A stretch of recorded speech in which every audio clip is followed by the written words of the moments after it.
Okay, so today we're having the sixth session. Actually, one session was not live, but you had a pre-recorded available on the eCampus.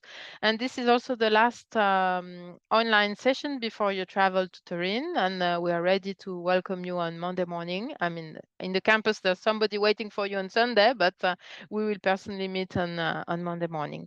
And so this session today is we have the pleasure of welcoming our colleague Samia from the ILO migrant branch in the ILO headquarters in Geneva. And she's a labor migration specialist, and she will tell you a bit more about herself. And briefly, as we said, she's a bit shy, I would say. But then we'll start right away with this technical session. So have a good session.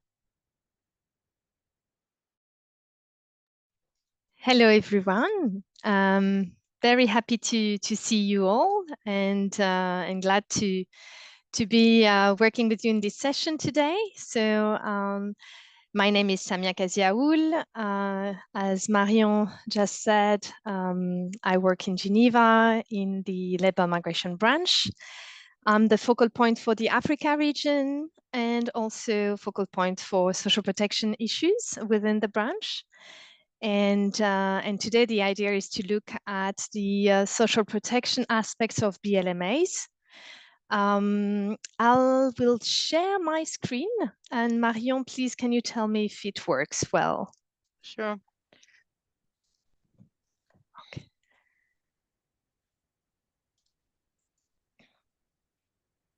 Is it? Yes, you can just switch. We see the presentation. You just need to swap. Okay, For, I swap. Now is it okay? At times there's a bit of a delay, but no, Okay. it didn't swap. It didn't swap? No, I could see you were clicking, but perhaps we need to do it again. Okay, let's see. So can you click on the, then you need to click on the... I need to stop sharing and do it again. And yes, let's try it this way. Okay, perfect. It works? Yes, it does. Okay, great. So, so the presentation is on the extension of social protection to migrant workers within BLAs, and we'll look at, before looking at the actual provisions that can be included in BLAs with respect to social protection, I just want to perhaps start with giving you an overview of the state of social protection in the world today, briefly, but also try to clarify a few concepts. And I will directly just start by saying that, as I'm sure most of you already know, social security is a basic human right, and this is supported by a number of international instruments, such as the Declaration of Philadelphia, but also the Universal Declaration of Human Rights, which says that everyone, as a member of society, should have the right to social security. It has the right to social security. The right to social security is also included in many other instruments and ILO standards, such as the ILO Convention 102, which is the flagship convention, which includes the minimum standards with respect to social security, but also the ILO Social Protection Floor Recommendation 202. And migrants, refugees, their families should enjoy this right throughout the life cycle. And this right is actually recognized by the constitutions of most ILO member states. If we look at what do we understand by social protection? So it's important to keep in mind that social protection is defined as a set of policies and programs designed to reduce and prevent poverty and vulnerability throughout the life cycle. So as you can see in the slide, social protection includes benefits for children, for families, for also benefits related to maternity, unemployment, employment injury, old age, disability, work injury, health protection, etc. So you have all of them included in the definition of social protection.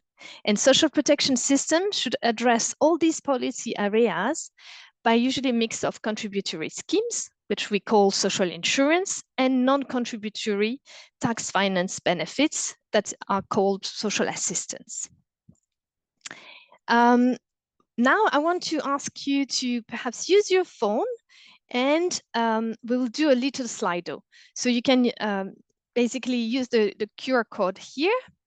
And I have a question for you. So what percentage of the global population is effectively covered by at least one social protection benefit?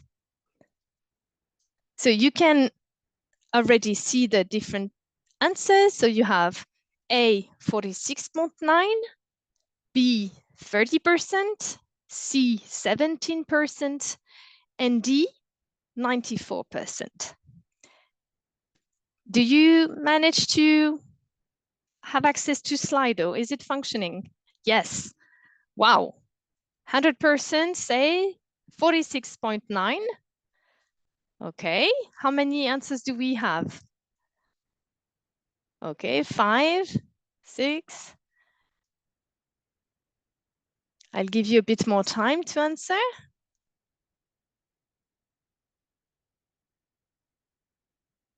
I see we have six people responding.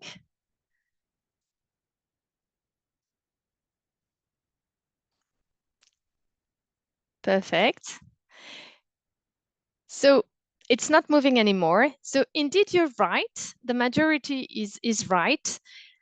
46.9% of the global population are effectively covered by at least one social protection benefits. And we've seen that there are at least 9 social types of social protection benefits.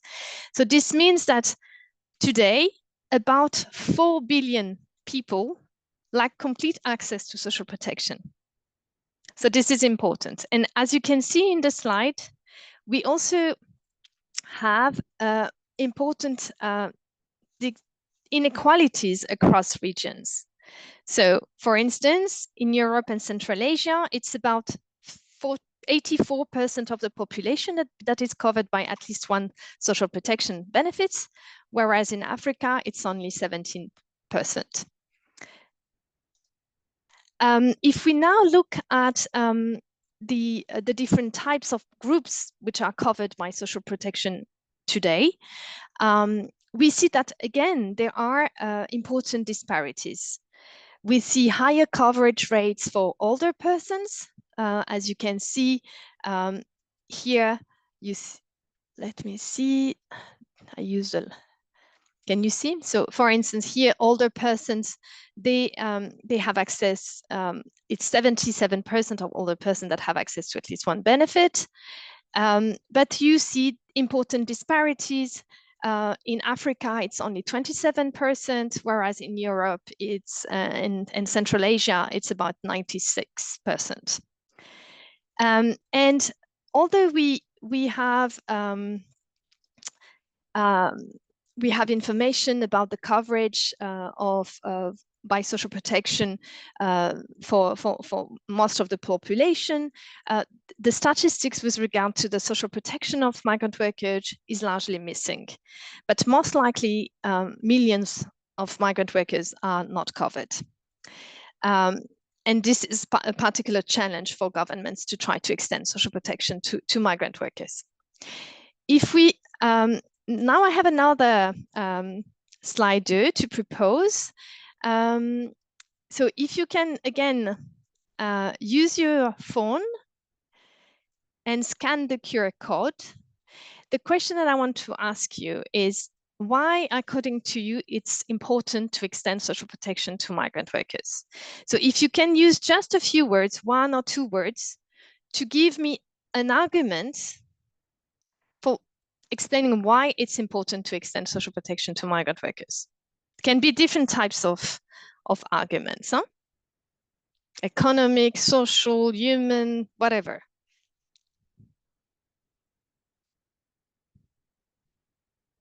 So I see integration. Yes, I see a few words coming. Because they are more vulnerable, absolutely. Are there reasons why it's important to, okay, because it's a human right, a migrant worker's rights, because of their status, they should be covered, because it's important for integration. It's also an important economic protection, indeed.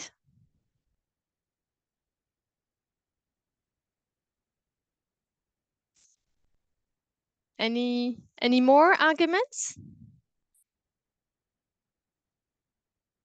So all these arguments are very relevant.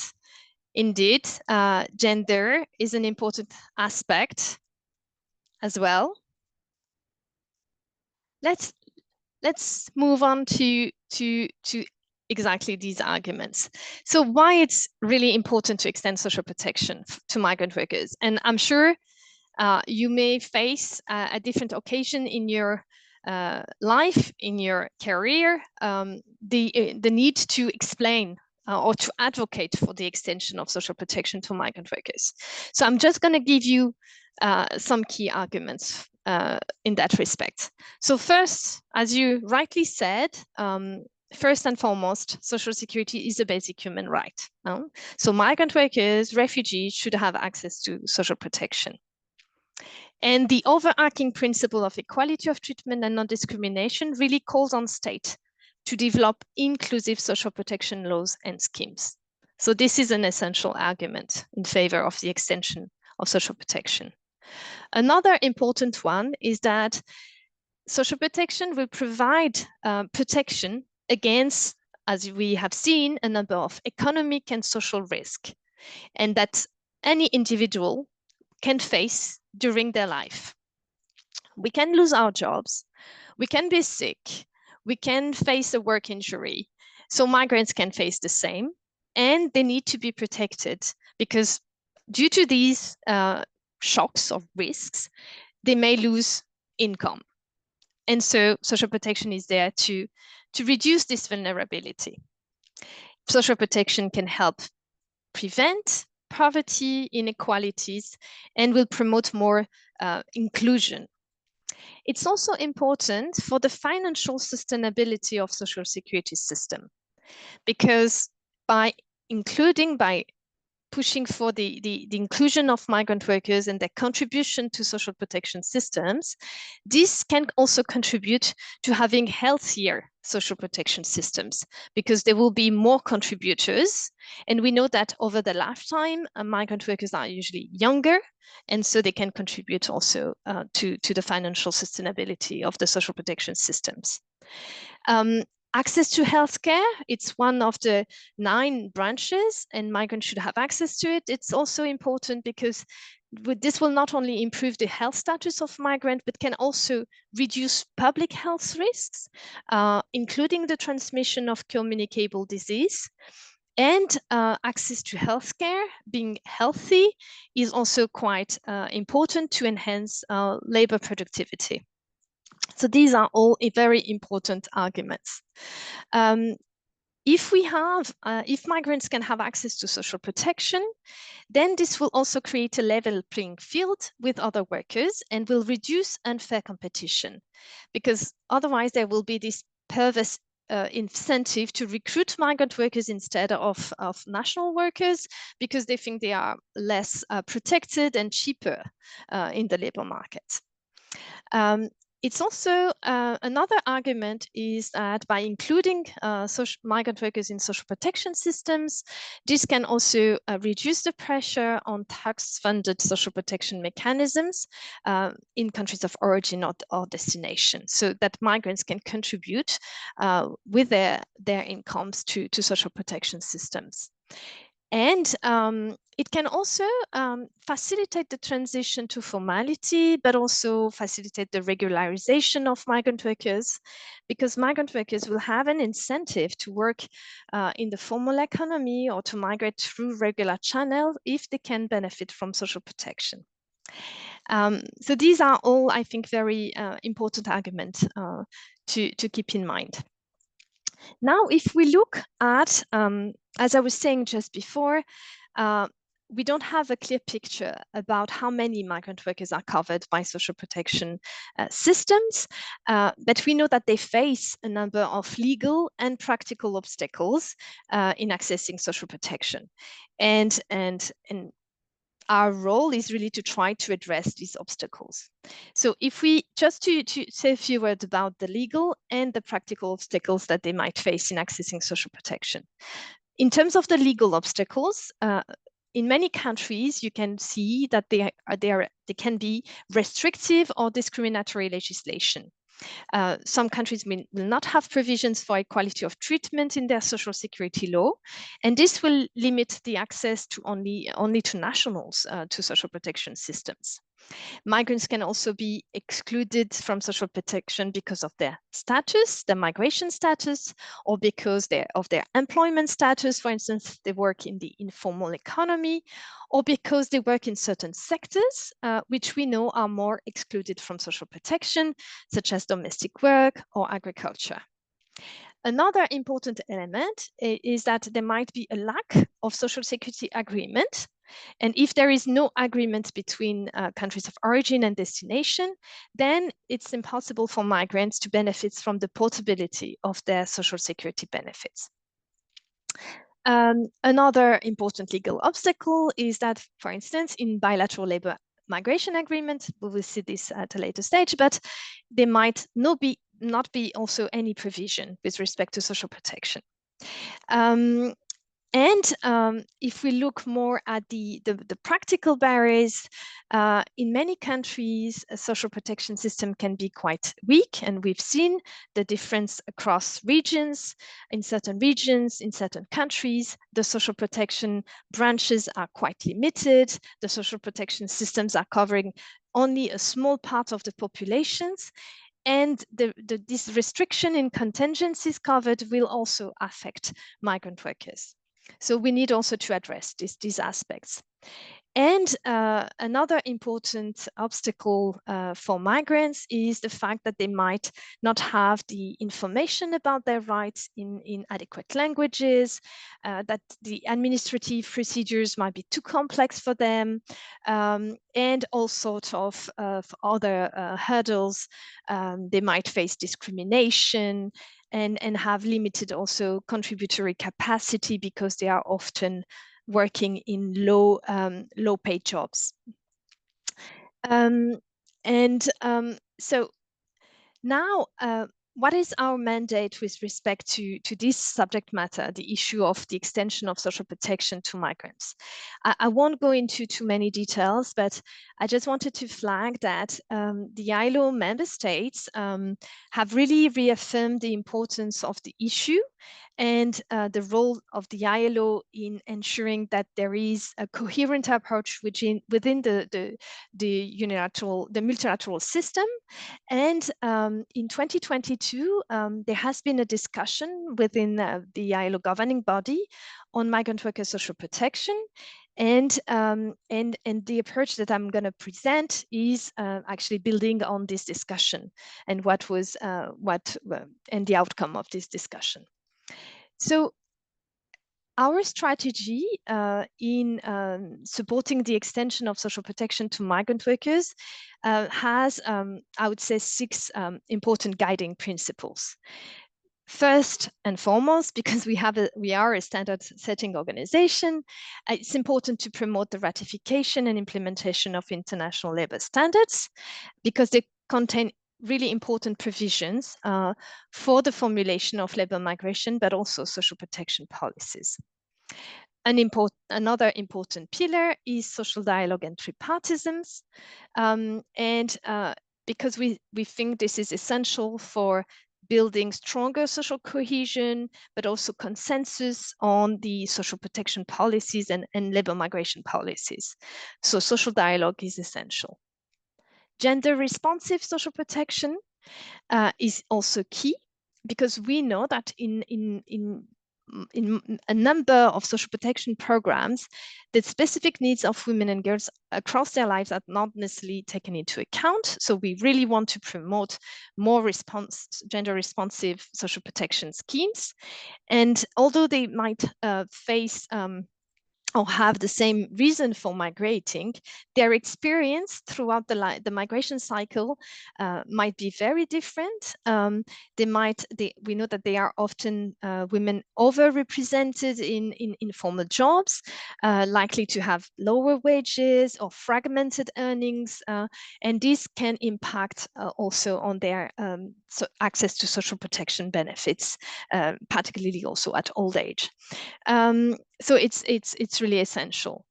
Evidence-based policymaking, we need to do more, and I think we are trying as much as possible to try to collect evidence and data on the coverage of migrant workers, and evidence-based policies is really essential.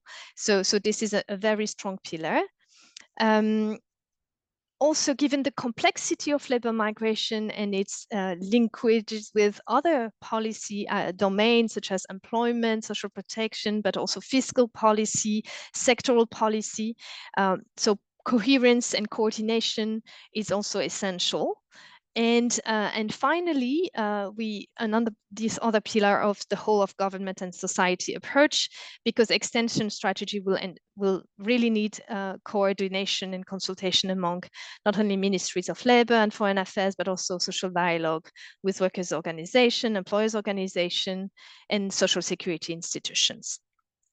So if we now zoom in a bit more on the approach, the strategy as such, for extending social protection to migrant workers and refugees.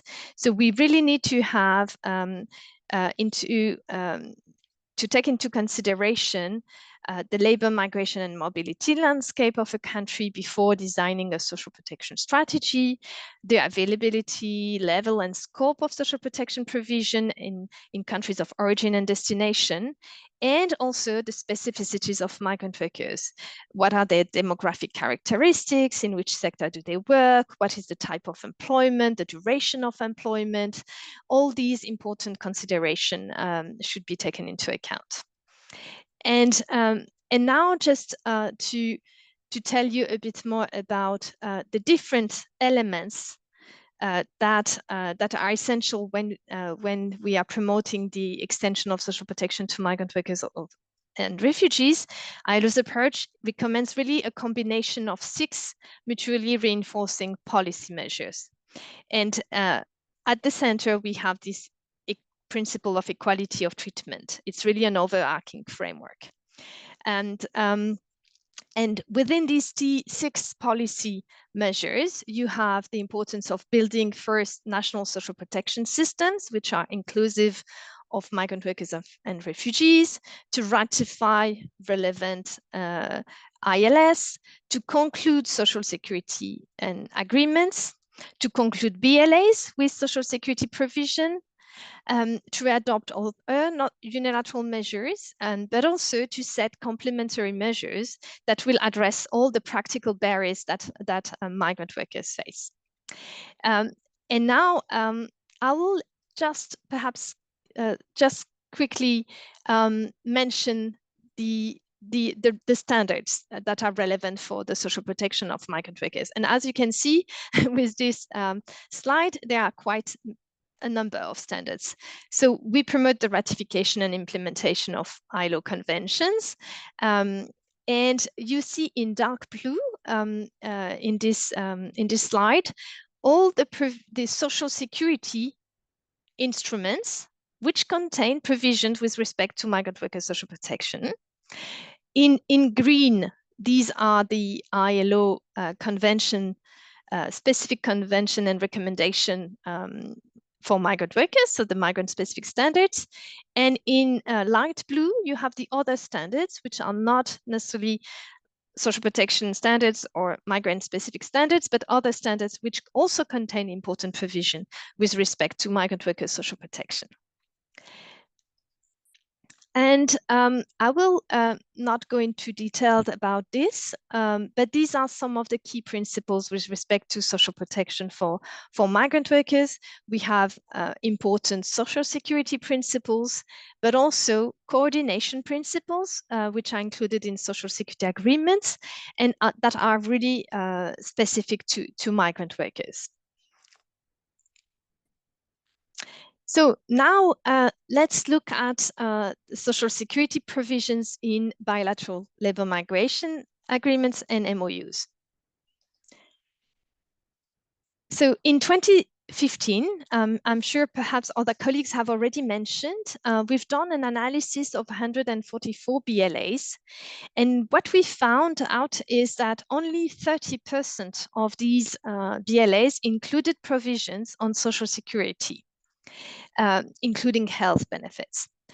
And those that did include such provisions were mainly countries from Europe and the Americas. So does this mean that most migrant workers, so the other, do not have access to social protection when they migrate through BLAs? Actually, not necessarily. I think this is really key. When we look at the text of a BLA, it's not enough if we just look at the text of a BLA to know, we won't necessarily know if migrant workers have access or not to social protection.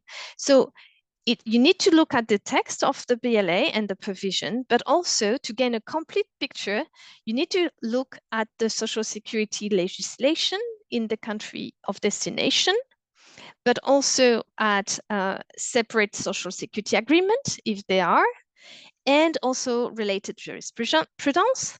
But you can also, it's important to also assess the practical obstacles that migrant workers can face in accessing social protection.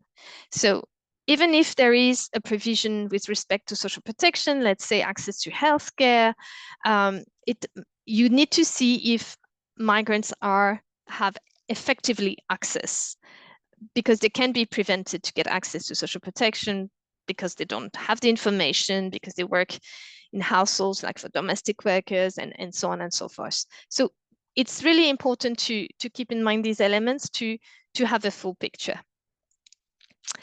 So in terms of the obstacles or protection gaps that we have identified in looking at these many BLAs. So migrant workers who emigrate usually on a temporary basis through BLAs, what we notice is that they are rarely granted anything but just limited access to health and accident benefits. And there is very little or almost no provision for long-term benefits. So usually there is nothing which relates to old age. And even BLAs that contain provision on social security often include a number of limitations. For instance, they have a very limited material scope, so only a few branches are mentioned, but many are just not mentioned at all. Maternity, family benefits, survivors benefits, so on and so forth, usually not mentioned. Old age. Certain groups can be excluded, like domestic workers, self-employed, seasonal agricultural workers can be excluded from social protection in BLAs. There can be also an absence of any social security principles. If you look at the text of BLA, you will rarely see a mention related to the equality of treatment principle or non-discrimination.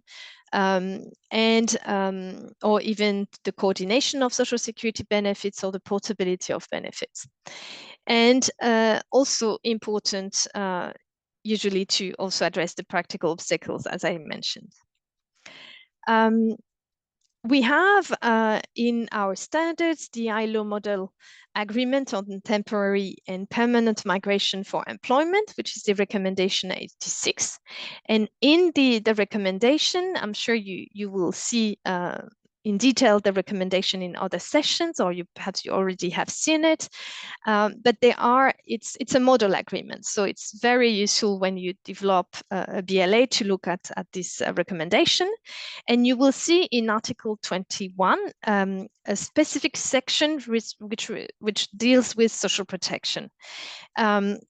And the recommendation includes a number of provisions, but also practical steps for the development of a separate social security agreement. So in Article 21, what it says is basically that a BLA is not necessarily enough. And if countries want to ensure the portability of benefits, these should be done through the conclusion of a separate social security agreement. Because this is the only way to ensure the maintenance of acquired rights and rights in the course of acquisition. A number of guidance have been developed. The UN Migration Network in 2022 developed the global guidance on BLMAs. And this guidance set out criteria for assessing existing agreements, while also facilitating policy development for rights-based and gender-responsive BLAs. But we also have supported the development of regional and sub-regional guidelines, so the African Union guidelines on BLAs, but also IGAD regional guidelines on BLA. And all these guidelines are based on international labor standards and are very useful tools. I just want to perhaps just say a few more words on the IGAD regional guideline, and I will really recommend you to have a look at it. They were really developed because many IGAD countries wanted to better regulate and protect their labor migration, their workers which were going abroad, and also trying to improve the working conditions of their nationals. IGAD countries, most of the migrants coming from IGAD countries were employed in low-skilled jobs in sectors such as construction or domestic work, and they were facing really poor working conditions, but also risk of exploitation and abuse. And that's why they decided to develop these guidelines to support their member states in the design and the conclusion of BLMAs. And there is a specific section in the IGAD guidelines on social protection provisions, and it recommends that a BLA should include provisions ensuring that migrant workers are treated not less favorably than national workers with respect to social protection, including healthcare, that the health insurance should be provided as a function of employment and employers should contribute to the cost. It's also mentioned that migrants should benefit from work injury compensation and benefits, and that BLA should specify the portability of social security entitlement and refer to a existing or forthcoming social security agreement.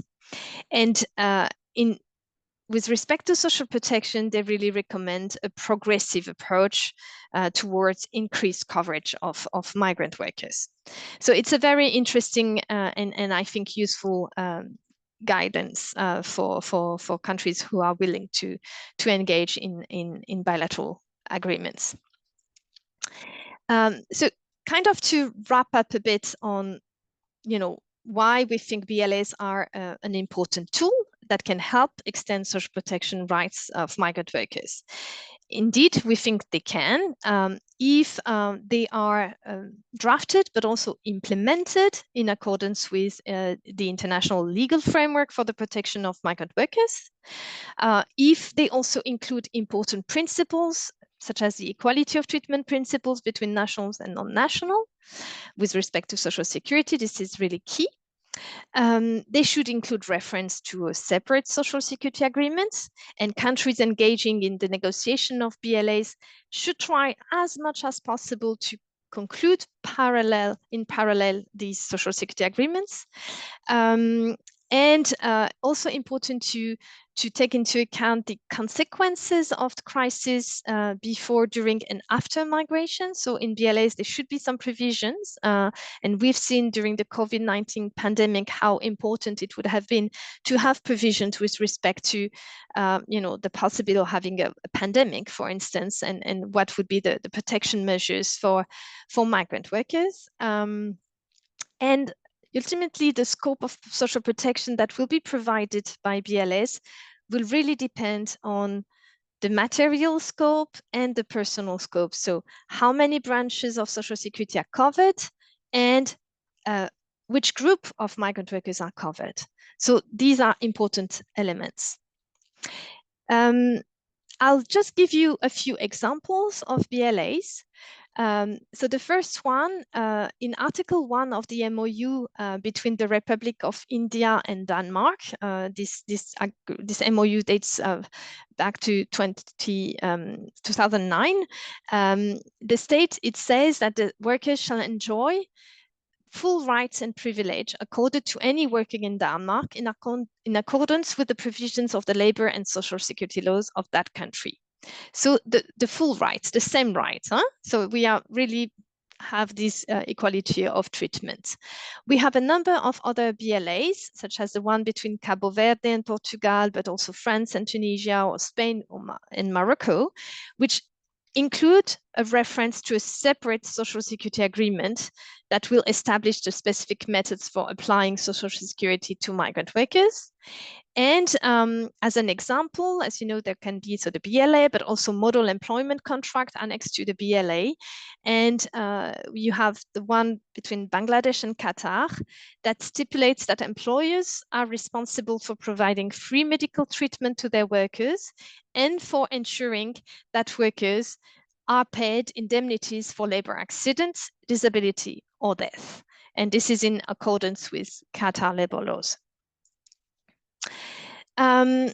Just to come back to the difference between BLAs and social security agreements. So as I was saying, the two are complementary. With respect to social protection, if you want to ensure the portability of benefits, so the totalization of the periods of insurance between two countries or more, you need to have these social security agreements. And these are specific treaties governed by international law that coordinates the social security schemes of two countries or more. And they will basically try to remove the legal barriers that will otherwise prevent migrant workers from accessing social protection. And we've done an assessment, a mapping of social security agreements, and as of 2021, there were about 660 social security agreements worldwide. And just to conclude, regulating employment abroad is essential for the protection of migrant workers' rights, including social protection rights. And BLAs are one important piece towards ensuring the effective social protection of migrant workers. The conclusion of BLMAs is really essential, but it's also essential to progressively build social protection schemes that are inclusive of migrant workers, to ratify and implement international labor standards, and conclude social security agreements. And last but not least, countries really should try to address the administrative and practical barriers that migrant workers face. And we have produced a number of policy guidance tools and capacity building material to help our constituents actually extend the development of their own national strategies for the extension of social protection to migrant workers. So we have a guide that has been developed in 2021, which includes a number of country case studies. We also developed a number of model interventions that will target different types, different groups of migrant workers. So we have one model intervention for extending social protection to migrants in irregular situation, another one for migrants in agriculture, another one for refugees, for domestic workers, for migrants in the informal economy. And more recently, we also have developed this strategy on extending, which give also some elements and a list of tools that is quite useful. So I will end here, and yes, I stop perhaps sharing my screen, and I'm happy to answer any question you may have. And I see that in the chat there might be some already. Thank you, Samia. Thank you very much. Well, we didn't have questions yet in the chat. I was asking them if they got ready with their questions.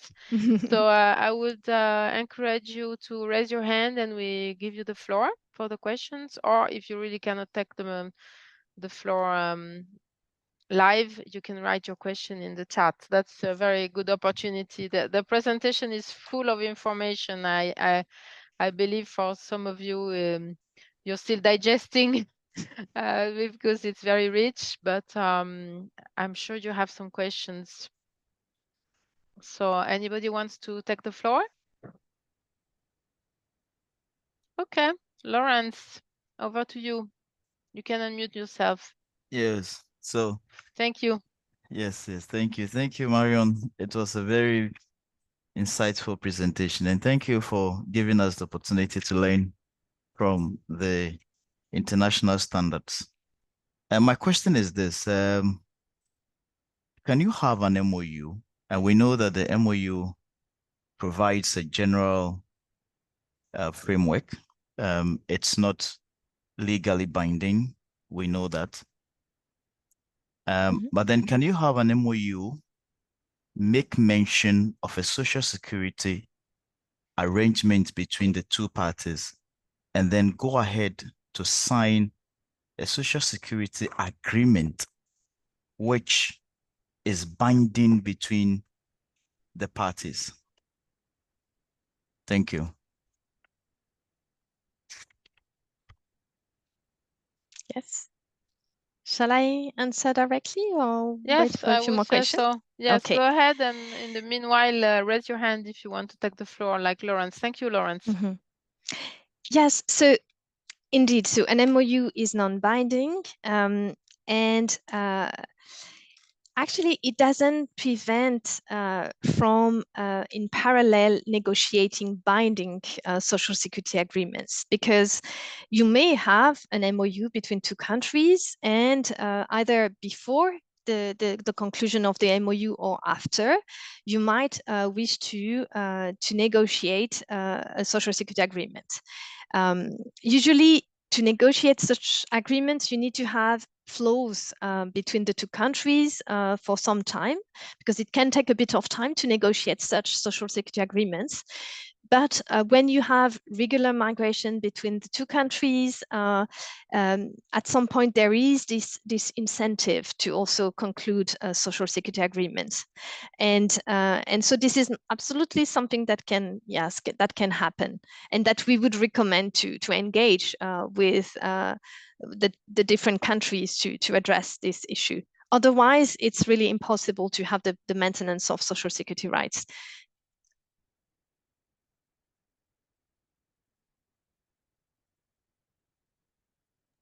Thank you, Samia. Thank you very much. Anybody else would like to raise their hand? Yes, we have our colleague from GIZ Kosovo. Dardan, please take the floor.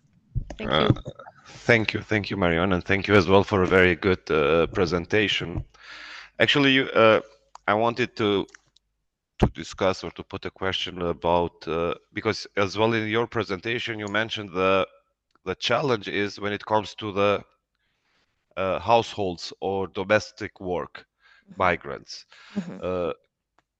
In Kosovo, we are seeing here a trend of increase of migrant workers working on usually on, on households as nannies. And if you can maybe share as well somehow, okay, it's not regulated yet. I mean, there is no memorandum of understanding or bilateral agreement with the country of origin. But if, maybe you can share from your experience and so on, what are the mechanisms, let's say, to make it sure that the rights, but as well social protection in this case, is respected as well for this category. Because we were discussing here with the labor inspectorate and so on, and it is a challenge in going in private households than to do inspections or to check then everything. But if there is a good example from your experience to share, thank you. Yes, thank you very much, Darren. So as I was saying, we have one specific model intervention which looks at the social protection of migrant domestic workers, and this is a very specific case, as you were saying. So they might be facing difficulties to accessing social protection for various issues, for various reasons. They may not have access to the information because they also live in households, don't have the information, they come from a different country, they don't have access to a network or be represented by a domestic worker association to get access to the right information. But there are also some legal obstacles that they can face. In many countries, domestic work is not recognized as work. So first, you need to look at your own national legislation and see if domestic work is recognized as work, if domestic workers, also the national workers in Kosovo that are working in this sector, are covered or not by Social Security.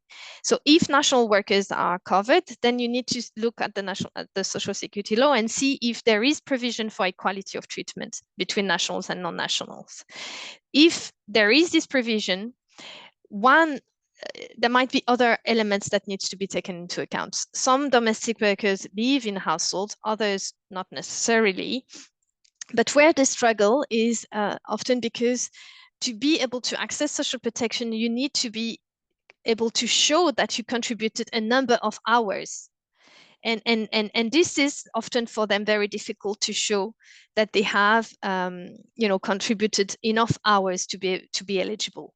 So sometimes you need to adapt the social security systems to give more flexibility for them to be able to get this access, to meet the eligibility criteria.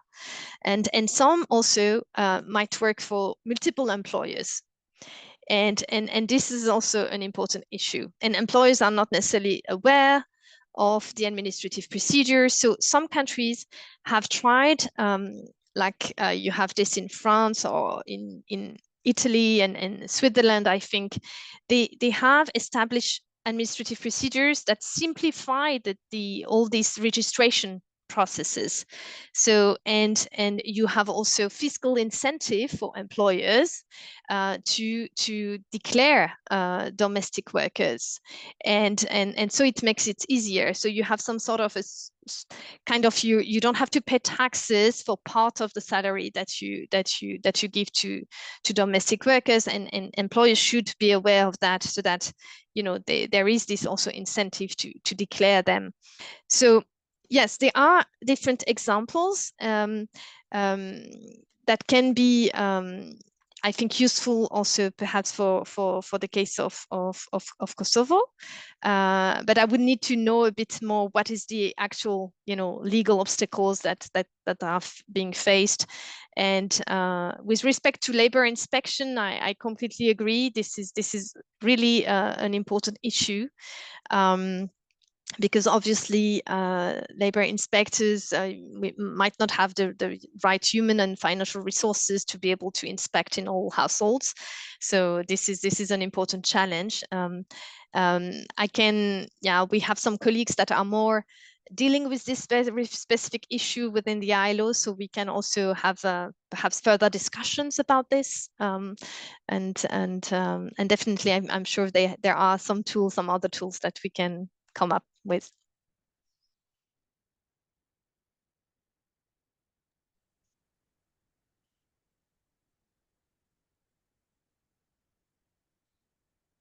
Oops, sorry, perhaps you couldn't hear me. Thank you, Samia, very much. You're welcome. My mic was my mic was on my head. Sorry. So thank you for these interesting questions, which of course add very interesting answers for everybody. So anybody else has another question In the chat, let me check. There's something perhaps I in the think there chat. is, yes, there is a question from Amsalou Baché. Okay, so my question is social protection agreement needed separately to sign agreement with destination countries. So yeah, perhaps I can answer this. This is indeed what I was mentioning in my presentation. In BLMAs, you usually add a number of provision with respect to social protection. What we usually see is provision with respect to access to healthcare or with respect to work injury. But when it comes to long-term social protection benefits, such as old age, usually this is missing. And for long-term benefits, it's really important to negotiate separate social security agreements, because otherwise you don't have this totalization of the periods of contribution. So this is really key. Because in the social security agreement, you have many provisions, including methods of calculation for the accumulation of benefits across the countries, but also around the time, and migrants can move from one country to the other. In some cases, there will be bilateral labor agreement, but in others, they won't be. And so it's very important to try to negotiate these separate social security agreements with the main destination countries. Thank you very much, Samia. Anybody else has questions in the chat or wants to raise their hand?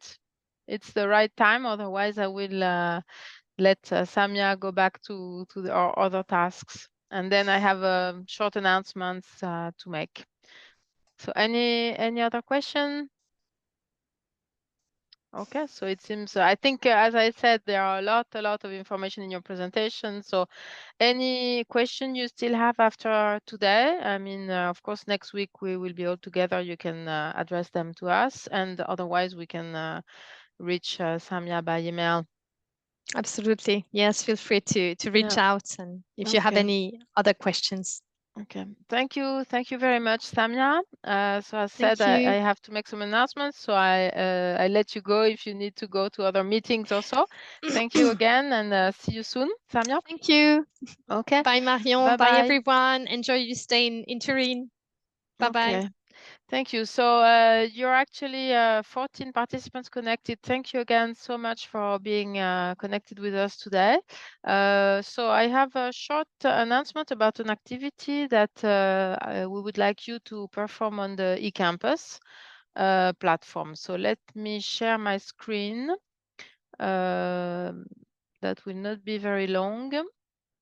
Let me see. Okay. So now you should be able to see our eCampus. So I switched, as you can see, I switched as a student role. This way you can see exactly what you see when you connect. So next week we will have a particular activity that we would like you to prepare beforehand. So the activity is, you can find it in week 3. And if you go down, the last one is called Pitch Your Contribution to the Spotlight Session.